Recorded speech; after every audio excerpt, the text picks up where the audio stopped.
हाय दोस्तों, शांति online classes में आपका स्वागत है। आज हम फिजिक्स का लास्ट चैप्टर देखेंगे जो बिहार बोर्ड के लिए बहुत ही महत्वपूर्ण है। तो चलिए आज हम चैप्टर देख रहे हैं। चैप्टर का नाम है ऊर्जा के स्रोत, सोर्स ऑफ। तो क्वेश्चन नंबर हम 1 देख रहे हैं। बोला जा रहा है OTEC विद्युत संयंत्र केवल तभी संचालित होता है जब महासागरों के पृष्ठ पर जल का ताप 200 किलोमीटर गहराई तक, यानी कि मतलब कि सतह हो गया ना 2 किलोमीटर, यानी कि 2 किलोमीटर तक, यानी कि 2 किलोमीटर तक गहराई होगी। तो इसका जो आंसर हो जाएगा वो हो जाएगा 20 डिग्री सेल्सियस, यानी कि 2 किलोमीटर तक कितना डिग्री सेल्सियस रहना चाहिए? 20 डिग्री सेल्सियस तक अगर रहेगा तब विद्युत संयंत्र संचालित होगा। इसका आंसर हो जाएगा 20 डिग्री सेल्सियस। चलिए अगला क्वेश्चन देखते हैं जो क्वेश्चन नंबर 2 है।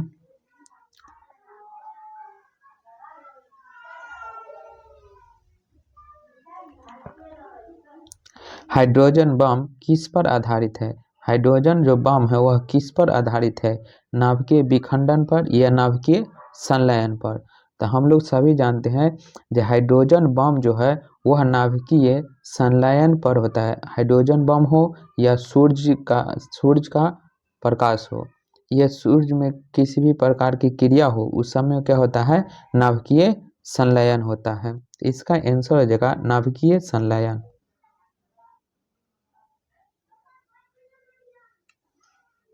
चलिए अगला क्वेश्चन देखते हैं जो क्वेश्चन नंबर 3 है। तारापुर नाभिकीय संयंत्र कहाँ स्थित है? तारापुर नाभिकीय संयंत्र कहाँ स्थित है? तो विद्युत नाभिकीय संयंत्र तारापुर में कहाँ स्थित है? तो तारापुर में न महाराष्ट्र में है, न राजस्थान है, न ही तमिलनाडु है और न ही गुजरात है। इसका आंसर हो जाएगा महाराष्ट्र। अगला क्वेश्चन देखते हैं जो क्वेश्चन नंबर 4 है। राणा प्रताप सागर नाभिकीय विद्युत संयंत्र किस राज्य में स्थित है? तो राणा प्रताप सागर विद्युत नाभिकीय संयंत्र किस राज्य में स्थित है? तो इसका जो आंसर हो जाएगा ये होगा राजस्थान।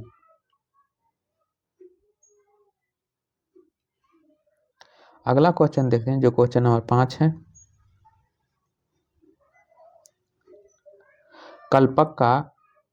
कल्पक्कम नाभिकीय विद्युत संयंत्र किस राज्य में स्थित है?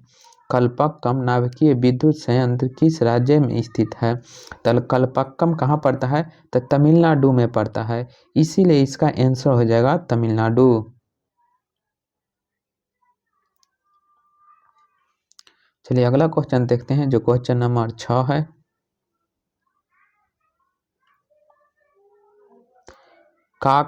काकरापार नाभिकीय विद्युत संयंत्र किस राज्य में स्थित है? तो काकरापारा नाभिकीय विद्युत संयंत्र किस राज्य में स्थित है? तो इसका जो काकरापारा जो है, काकरापारा कहाँ पड़ता है? तो काकरापारा पड़ता है गुजरात में। तो ये कहाँ स्थित हो जाएगा? तो गुजरात में। इसका आंसर हो जाएगा गुजरात। चलिए अगला क्वेश्चन देखते हैं जो क्वेश्चन नंबर 7 है। कैंगा नाभिकीय विद्युत संयंत्र किस राज्य में है? यानी कि कैंगा कहाँ पड़ता है? तो कैंगा पड़ता है कर्नाटक में। कैंगा कहाँ पड़ता है? कैंगा पड़ता है कर्नाटक में, इसीलिए इसका आंसर हो जाएगा कर्नाटक। कैंगा नाभिकीय विद्युत संयंत्र कहाँ है? तो कर्नाटक में। चलिए अगला क्वेश्चन देखते हैं जो क्वेश्चन नंबर 8 है।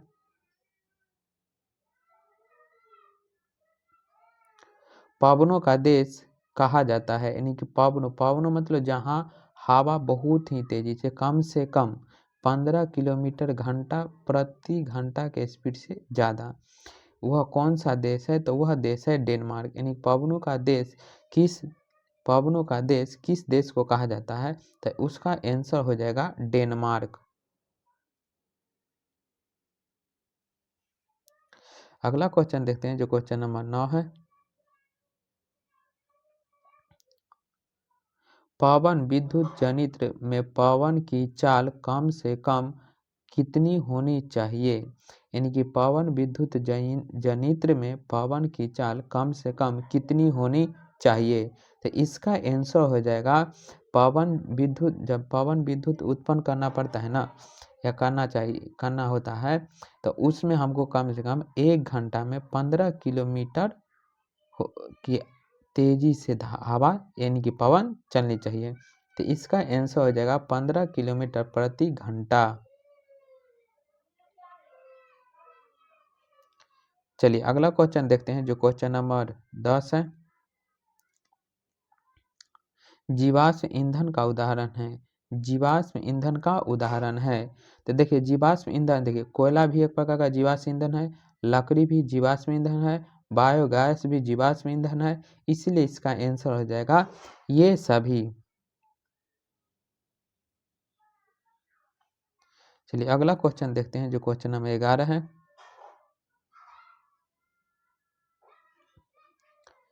प्राचीन काल में ऊष्मीय ऊर्जा का सबसे अधिक सामान्य स्रोत है। यानी कि प्राचीन काल में ऊष्मीय ऊर्जा का सबसे अधिक सामान्य स्रोत है। तो प्राचीन काल में सबसे सामान्य स्रोत जो था वह था लकड़ी, इसीलिए इसका आंसर हो जाएगा लकड़ी। चलिए अगला क्वेश्चन देखते हैं जो क्वेश्चन नंबर 12 है। कार्य करने की क्षमता को क्या कहते हैं? कार्य करने की क्षमता को क्या कहते हैं? तो कार्य करने की क्षमता को हम ऊर्जा कहते हैं, इसलिए इसका आंसर हो जाएगा ऊर्जा। चलिए तो क्वेश्चन नंबर हम 13 देख रहे हैं। बोला जाए गोबर गैस एक प्रकार का है, यानी कि गोबर गैस एक प्रकार का क्या है? तो हम लोग सभी जानते हैं जो गोबर गैस है वो एक प्रकार का बायोगैस है, तो इसका आंसर हो जाएगा बायोगैस। चलिए अगला क्वेश्चन देखते हैं जो क्वेश्चन नंबर 14 है। नवीकरणीय ऊर्जा का स्रोत है। नवीकरणीय मतलब क्या होगा? जो हम उपयोग करें और उसका पुनः पूर्ति हो सकता है, उसे हम नवीकरणीय कहते हैं।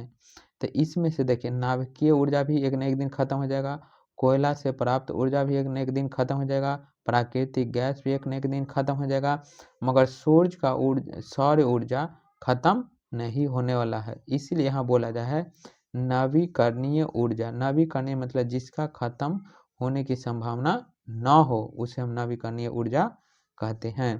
तो इसका आंसर हो जाएगा सूर्य ऊर्जा या सौर ऊर्जा। अगला क्वेश्चन देखते हैं जो क्वेश्चन नंबर 15 है। जैव गैस एक उत्तम ईंधन है क्योंकि इसमें मीथेन गैस पाई जाती है।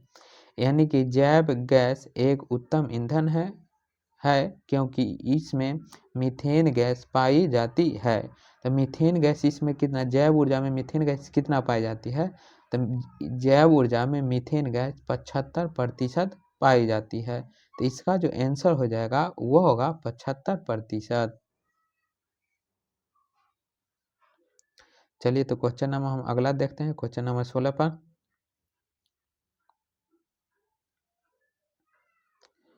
अनवीकरणीय ऊर्जा है। अ मतलब क्या? अ मतलब न, अ मतलब न यानी कि खत्म हो जाए, यानी कि नवीकरणीय मतलब हुआ जो खत्म नहीं होगा, अनवीकरणीय मतलब होगा जो खत्म हो जाएगा। तो यहाँ बोला जाए नवीकरणीय ऊर्जा का स्रोत है जो एक न एक दिन खत्म होगा ही होगा। तो वह देखिए सौर ऊर्जा ये भी खत्म नहीं होगा, पवन ऊर्जा ये भी खत्म नहीं होगा, जल से अगर विद्युत उत्पन्न करते हैं तो वो भी एक दिन खत्म नहीं होगा।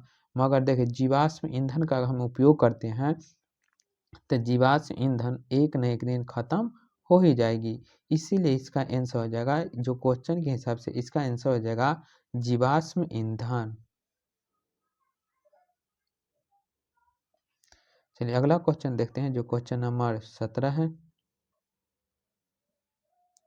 सौर ऊर्जा को विद्युत ऊर्जा में परिवर्तित करता है, यानी कि सौर ऊर्जा को विद्युत ऊर्जा में परिवर्तित करता है, यानी कि सौर ऊर्जा से किस में बदला जा रहा है, विद्युत ऊर्जा में। तो विद्युत ऊर्जा में कौन बदल सकता है, तो सौर सेल बदल सकता है। तो इसका आंसर हो जाएगा सौर सेल। चलिए अगला क्वेश्चन देखते हैं जो क्वेश्चन नंबर 18 है। एक उत्तम ईंधन है, एक उत्तम ईंधन है। तो उत्तम ईंधन कहने का मतलब उसमें देखिए उत्तम ईंधन का विशेषता है जो उसमें कम हम जलाएं और ज़्यादा उसमें हो, उसको अगर जलाएं तो अवशेष ज़्यादा ना बचे, उसमें यानी कि उससे वायुमंडल प्रदूषण बहुत कम हो, उसे हम उत्तम ईंधन कहते हैं, आसानी से उपलब्ध हो। तो उत्तम ईंधन क्या है, तो उत्तम ईंधन जो होगा तो इसका आंसर हो जाएगा आपका जैव गैस। यहाँ तक कोई दिक्कत नहीं, यहाँ तक आप लोगों को कोई दिक्कत नहीं होगा। चलिए तो अब हम अगला क्वेश्चन पढ़ते हैं, क्वेश्चन नंबर 19 है।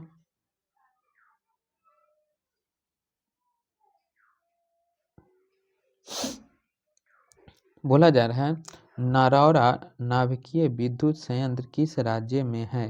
नरौरा नाभिकीय विद्युत संयंत्र किस राज्य में है, तो ये है उत्तर प्रदेश में।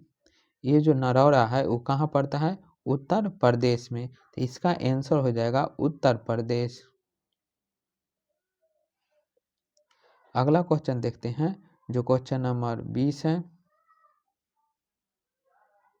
देखिए क्वेश्चन नंबर जो है ना ये पलट दिया गया है, वहाँ था वहाँ था क्या, जीवाश्म यानी कि अनवीकरणीय ऊर्जा का स्रोत था, तो हम जीवाश्म में टिक लगाए थे। आप लोग पीछे में देख लीजिए क्वेश्चन शायद था, क्वेश्चन आपका कितना था, शायद हमको लग रहा है जो क्वेश्चन शायद था 16 या 17 में ऐसी था। तो आप लोग क्वेश्चन देख लीजिए, यहाँ क्या है जो क्वेश्चन पलट दिया गया है, क्वेश्चन को आंसर दे दिया गया है, आंसर में क्वेश्चन दे दिया गया है। चलिए तो हम देखते हैं क्वेश्चन नंबर 17 देखिएगा, आपको पूरा क्लियर हो जाएगा। यहाँ बोला जा रहा है जीवाश्म ईंधन ऊर्जा के स्रोत है। तो जीवाश्म ईंधन किसे कहते हैं, जो खत्म हो जाने वाला जो भी ऊर्जा होगा उसे ही जीवाश्म ईंधन कहते हैं। जैसे प्राकृतिक गैस हो गया, कोयला हो गया, पेट्रोलियम हो गया, ये सब क्या हो गया, जीवाश्म ईंधन हो गया। तो जीवाश्म ईंधन एक न एक दिन खत्म होना ही होना है, तो इसीलिए इसका आंसर हो जाएगा अनवीकरणीय स्रोत से। चलिए अगला क्वेश्चन देखते हैं जो क्वेश्चन नंबर 21 है। सरदार सरोवर बांध किस नदी पर है, सरदार सरोवर बांध किस नदी पर है। तो सरदार सरोवर जो बांध है वह है नर्मदा नदी पर। इससे पहले भी हम आपको भूगोल में बता चुके हैं जो सरदार सरोवर बांध किस नदी पर है, तो इसका आंसर हो जाएगा नर्मदा। तो इसका आंसर हो जाएगा नर्मदा नदी। अगला क्वेश्चन देखते हैं जो क्वेश्चन नंबर 22 है। टिहरी बांध किस नदी पर, यानी कि टिहरी बांध जो है वह टिहरी बांध किस नदी पर है, तो टिहरी बांध जो है गंगा नदी पर है। तो इसका आंसर हो जाएगा गंगा नदी। अगला क्वेश्चन देखते हैं जो क्वेश्चन नंबर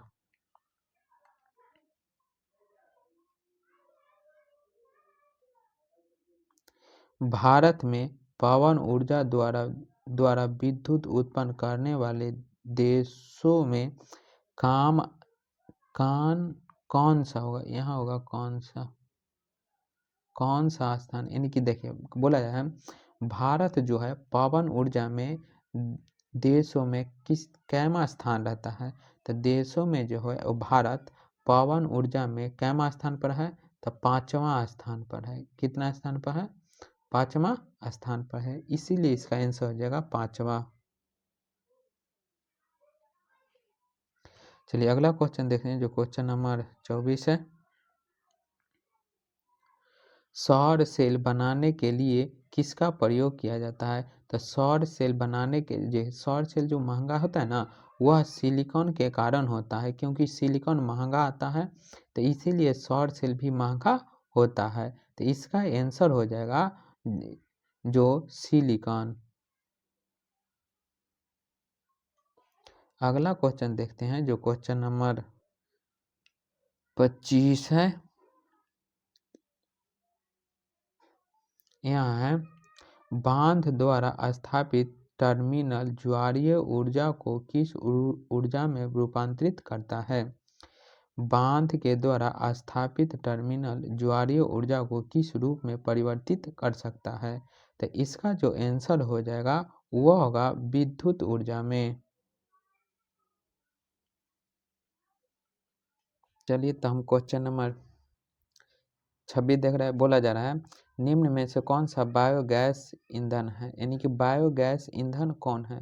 तो देखिए बायोगैस ईंधन जो है इसमें से यहाँ बोला जा रहा है नहीं है। अच्छा यह बोला जा रहा है। तो देखिए बायोगैस ईंधन देखिए लकड़ी भी बायोगैस है, यानी कि वायु प्रदूषण ये भी करता है, गोबर गैस भी और कोयला भी, मगर नाभिकीय ऊर्जा जो है ये बायोगैस ईंधन का स्रोत नहीं है, इसीलिए इसका आंसर हो जाएगा नाभिकीय ऊर्जा।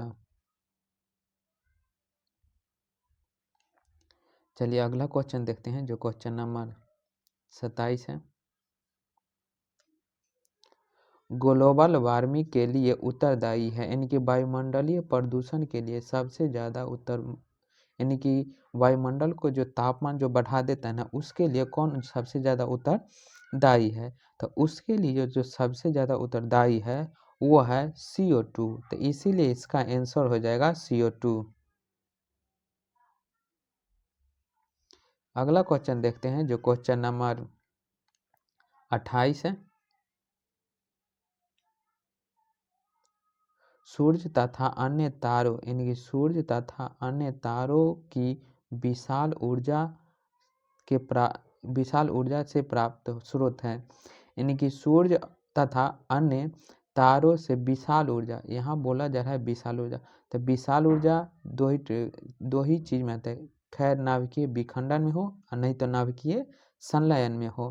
तो यहाँ बोला जा रहा है सूर्य, तो सूर्य हो या तारा हो, तो सूर्य और तारा में हो जो होता है वह नाभिकीय संलयन द्वारा ऊर्जा का विशालतम स्रोत होता है। तो इसका आंसर हो जाएगा नाभिकीय संलयन।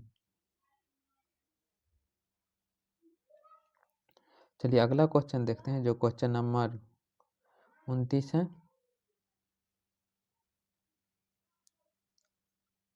नाभिकीय विखंडन को नियंत्रित करने वाले प्रयुक्त होते हैं, यानी कि नाभिकीय विखंडन को जो कौन सा नियंत्रित करेगा।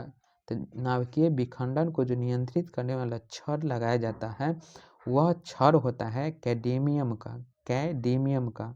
तो इसका आंसर जो होगा वह कैडमियम का छड़। चलिए अगला क्वेश्चन देखते हैं जो क्वेश्चन नंबर 30 है। किसी नाभिकीय विखंडन में मुक्त होता है, किसी नाभिकीय विखंडन में मुक्त होता है, ये जो मुक्त होता है वह होता है 200 मेगावाट पर। हम क्वेश्चन नंबर 31 देख रहे हैं। बोला जा रहा है ऊर्जा का सबसे अधिक प्रत्यक्ष विशाल स्रोत है। देखिए कोयला भी का ऊर्जा भी एक न एक दिन खत्म हो जाएगा, बिजली का भी एक न एक दिन खत्म हो जाएगा, परमाणु बम भी एक न एक दिन खत्म हो जाएगा, मगर सूर्य का ऊर्जा कभी खत्म नहीं होगा, इसीलिए इसका आंसर हो गया सूर्य। अगला क्वेश्चन देखते हैं जो क्वेश्चन, चलिए हम क्वेश्चन नंबर 32 देखते हैं और आज के लिए लास्ट है। बोला जा रहा है बॉक्स नुमा सौर कुकर में 3 से 4 घंटे के अंदर का तापमान होता है, यानी कि सौर बॉक्स नुमा, ये बॉक्स नुमा जो होता है तो बॉक्स नुमा के अंदर अगर 3 से 4 घंटे में देखेंगे तो 3 से 4 घंटे में इसका जो तापमान हो जाता है वो हो जाता है 150 से 200 डिग्री सेल्सियस। तो इसका आंसर हो जाएगा 140 से 200 डिग्री सेल्सियस। चलिए तो आज हम यहीं तक रखते हैं, फिर कल आएंगे अगले चैप्टर के साथ। ये साइंस का आज हो गया ख़त्म। फिजिक्स, केमिस्ट्री और बायोलॉजी ऑलरेडी हम करा दिए हैं। ये हो गया द एंड।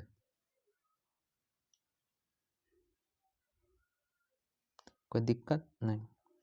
अगर अच्छा लगा है तो आप हमारे चैनल को सब्सक्राइब कर सकते हैं और बेल आइकन दबा दें। जय हिंद।